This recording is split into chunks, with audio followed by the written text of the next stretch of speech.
A lot of people have been asking these questions. What is calorie balance? Why is it important? And how I can figure out my own calorie balance? I myself have never had any problems with my weight, so do I need to look into calorie balance? In this video, I'm going to talk about that. Coming up.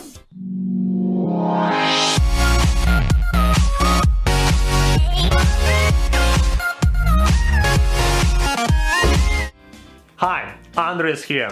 Welcome to Practical Health, the channel that provides you practical tips and tricks that will improve your health and quality of life. If you're new to the channel, consider subscribing. Today, I'll talk about calorie balance. And yes, I'll talk a little about the math behind the calorie counting, and I'll share my own experience. I'm gonna help you take practical steps to calculate your calorie balance and change your daily habits to improve it. Just remember that even minor changes in your dietary habits and daily physical activities can boost your lifestyle in a big way. Everyone's heard of calories, and I'm sure that a lot of you have thought about calorie consumption and calorie burning. Nowadays, calorie balance is a well-adopted approach for weight management. It's not perfect. It doesn't take into account all the factors that might change the equation, but it's a good start.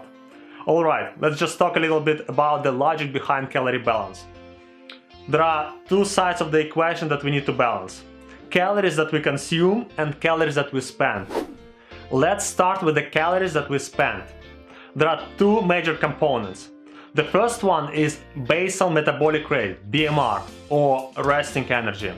As the name suggests, this is the energy that you need to cover all your basic metabolic functions, assuming that you're not doing any extra activities. Resting energy is a function of four variables: gender, weight, height, and age. The second component is active calories. Active calories are the calories that we spend on actual physical activities during the day.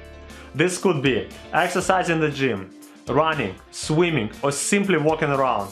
This all requires calories, active calories. Active energy is basically a function of your physical activity level. The sum of resting and active calories tells us how many calories we need per day to maintain our lifestyle.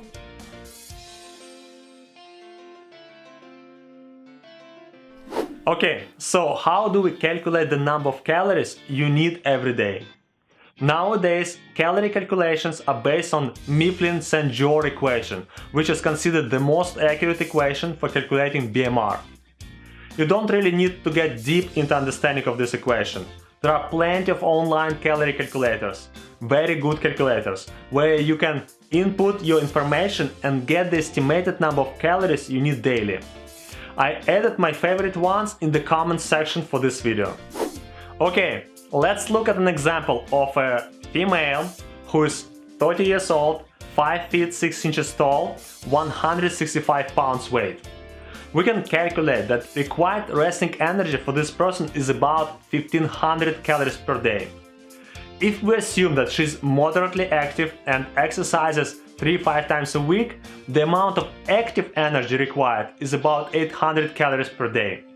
So the total amount of calories she needs is about 2300 per day. Again, this is important. Numbers vary significantly for different people, based on gender, weight, height, age, and level of physical activities. From my own experience, I need about 2700 calories per day. Yes, I burn a lot of calories when I run, play soccer, and do various activities in the gym. On the other side of the equation is calorie intake. Any food or drink we consume has a calorie load. A glass of orange juice, a sandwich, a piece of watermelon, or a steak will bring calories into your body. So now the question is how to calculate the number of calories we actually consume. The most efficient way to track your calorie intake is to document what you eat. Yes, basically to keep track of all the food that you eat throughout the day. I know it sounds like work, but it will be well worth it. Now, there are a couple things that might make you feel better. First, there are a zillion of smartphone applications that can help you with that. Second, if you are an ordinary person, you tend to eat pretty much the same food every day. So you need to dedicate one day to tracking it closely, and then it becomes much easier. And finally, you'll need to collect only a few days of data to build a really good picture of your food intake habits. So, this is the list of smartphone applications that can help you track your food intake.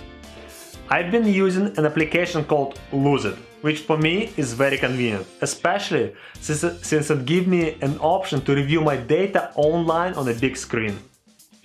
Here's a graph of a few days of my own calorie intake data. So now we have two sides of my calorie balance equation, and we can put them together. It looks like they're pretty much the same, and as it turns out, my weight has been more or less the same for quite some time. Though my biggest takeaway out of this exercise, when I did it the first time about 10 years ago, is that sweets add a lot of calories. And I'm talking tons of calories. So I had to continuously struggle to balance my calorie intake and spending by basically exercising more. By cutting consumption of sweets, it became much easier for me to maintain my calorie balance. There are a couple more things that I found quite surprising in my calorie intake pattern. First, I found that I had real imbalance between my proteins and my fats and carbohydrates. In a nutshell, I have not consumed enough proteins, and because of this, my recovery time after sports activities was longer than it was supposed to be. Second, I learned that there are particular times, like Thursday or Friday nights, when I consume a lot of food, which cancels out at least some of my week-long calorie control effort. I kind of knew that, but having actual data helped me recognize how high those spikes in calorie intake can be. So now I want you to do the same.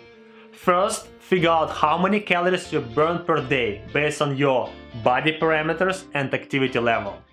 And second, count your daily calorie intake, at least for several days. These two things together will help you to understand your calorie spent and calorie intake patterns. Analyze your data, and if you have calorie imbalance in any direction, think how you can adjust your habits and improve your calorie balance. Again, remember, it takes about 21 days or 3 weeks to develop a habit. So, that's it for today. I hope you found this video useful and interesting. Here now is the question of the day. What did you find interesting or surprising in your calorie balance data? Post your answers in the comment section below and share your tips and tricks. Some of our best tips will come from you. Thank you so much for watching. Make sure that you subscribe to our channel, share this video, and hit that like button. See you next time. Bye.